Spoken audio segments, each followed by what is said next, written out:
mama ndashanga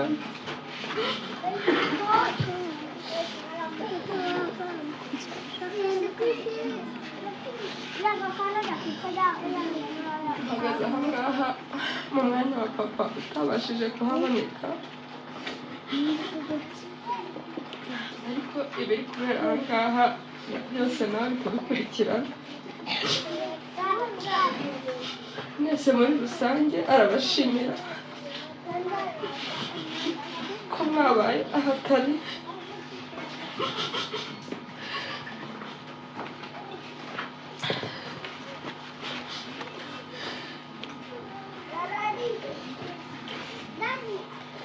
Arashimira buri muntu wese wafashe igihe cye akaza aha ngaha. Mwese Imana ibahe umugisha. Niwe uyu shangazi niwe mutoya kuri papa, niwe umukurikira.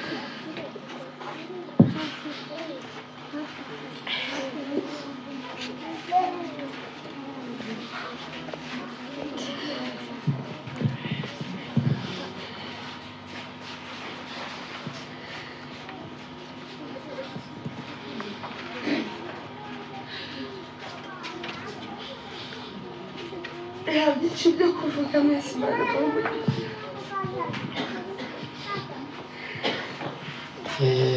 ntabwo biba byoroshye kugira ngo ubone icyo uvuga ku muntu wawe wavuye mu mubiri nka nyirasenge, ariko ibyo avuze birahagije. turagira ngo dusabe niba hari undi wumva hari icyo yavuga kuri uyu mwana ikomeje kuturinda, tukaba tugejeje muri uyu mwanya muri umuhango izaryarira icyubahiro. Amateka ya nyakwigendera umubyeyi wacu Nyiramahundo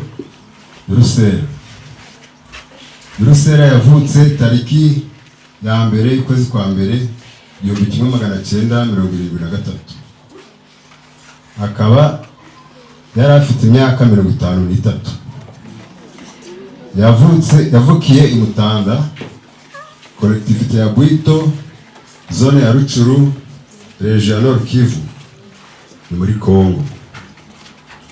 Yize amashuri abanza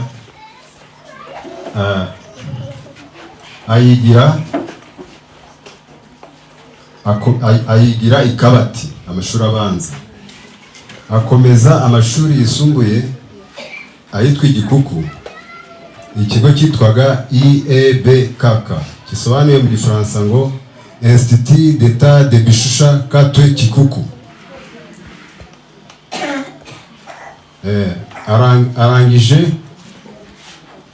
Arangije uwo mwaka wa mbere wa segonderi yarwaye amaso, areka ishuri, bituma areka ishuri. Ababyeyi be, se yitwa Ruvuta Seruhashya François, nyina yitwa Suzana Uwiragiye. Abana yavukanye nabo ni 7, akaba umwana wa 7. Abakobwa ni 6, umuhungu ni 1. Yabyaye abana 4, abahungu ni 3, umukobwa ni 1. Asize abana b'abahungu 2 n'umukobwa 1. Umuhungu 1 yitabye Imana mu nkambi ya Byumba, anariho nyirakuru we nawe yaguye.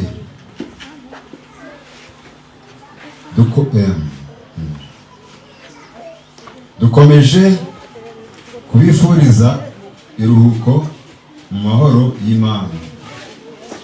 Burusera yasinziriye tariki 15 z'ukwa gatandatu 2026. Dushimiye imiryango yose yaturutse hirya no hino bakaba baje kwifatanya natwe muri uyu muhango wo guherekeza umubyeyi wacu. Turashimira abaturanyi ba hano mu nkambi ya Nyabiheke. Turashimira uhagarariye umuryango w'Abagambira Sebikwangari Ngirabatware. Turashimira na Sifa Ruvuta.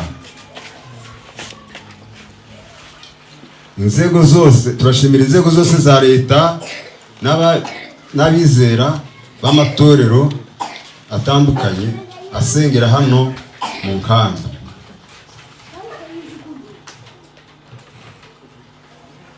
Turashimira ndetse n'imishinga yose idufasha mu mibereho yacu ya buri munsi hano mu nkambi.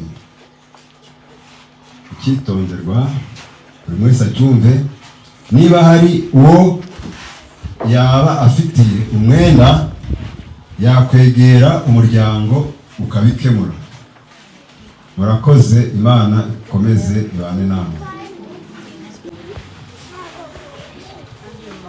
Mama mdogo bavugana na mama namwomba kuko Sifa bivuze. Sifa ni mubyara wanjye, ariko mama mdogo yari inshuti yacu twese. Twavuganaga kuri telefone akatubaza abana bameze ute, akatubaza byinshi, akadusabira n'umugisha. Nawe ikintu tumwifurije, Imana yakire kandi ikomeze, Imana tube hafi, dukomeze tuzi inshuti yacu, tuzi n'umudogo wacu, abandi babuze shangazi.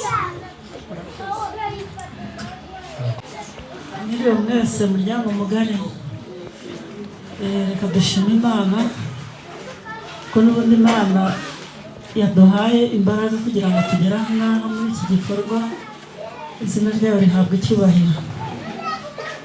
Aha ngaha bigomba kutubera icyigisho kuko n'ubundi twese niyo nzira tuzacamo. Rero uyu muntu wagiye ndamubereye nyirasenge, gusa ibyo ntazi Imana niyo ibizi, ariko icyo nakwifuza ni uko twazahurira mu rurembo rwera. Imana ibafashe.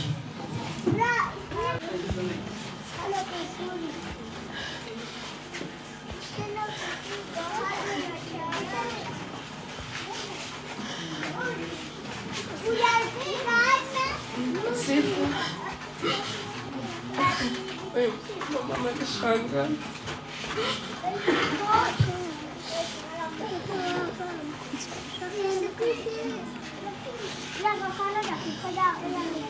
Mpagaze aha ngaha mu mwanya wa papa utabashije kuhaboneka, ariko ibiri kubera aha ngaha byose nawe ari kubikurikirana. Mwese muri rusange arabashimira ko mwabaye ahatari.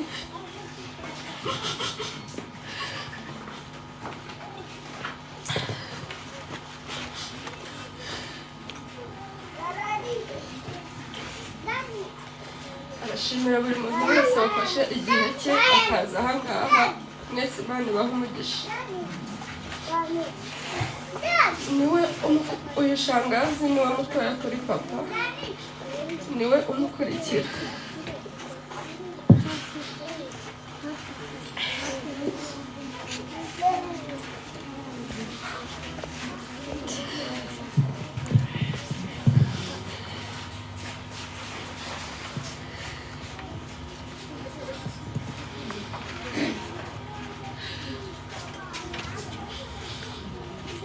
Nta byinshi byo kuvuga, mwese Imana ibahe umugisha.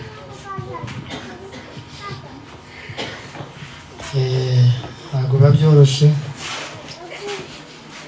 byoroshye, kugira ngo ubone icyo uvuga ku muntu wawe wavuye mu mubiri nka nyirasenge,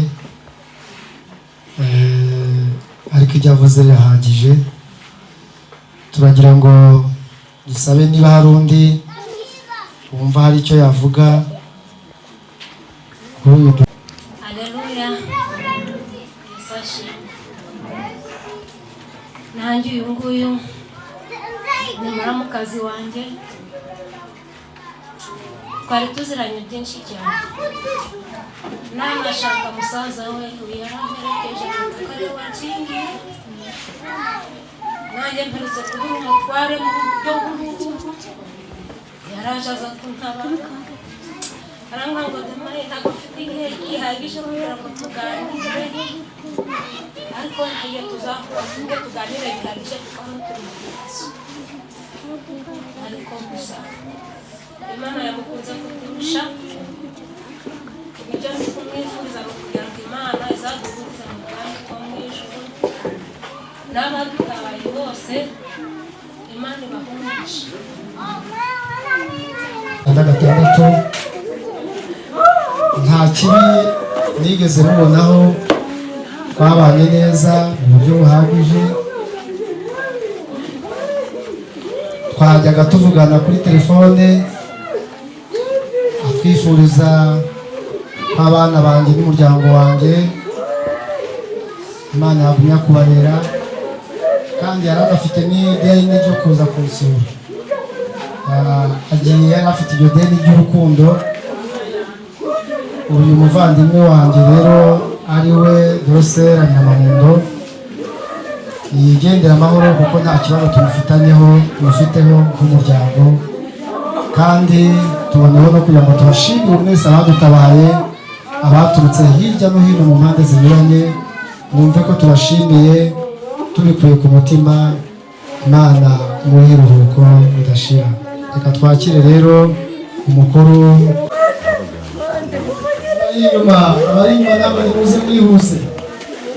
Abari inyuma bashaka gusezera mwihute kugira ngo iki gikorwa kirangire vuba.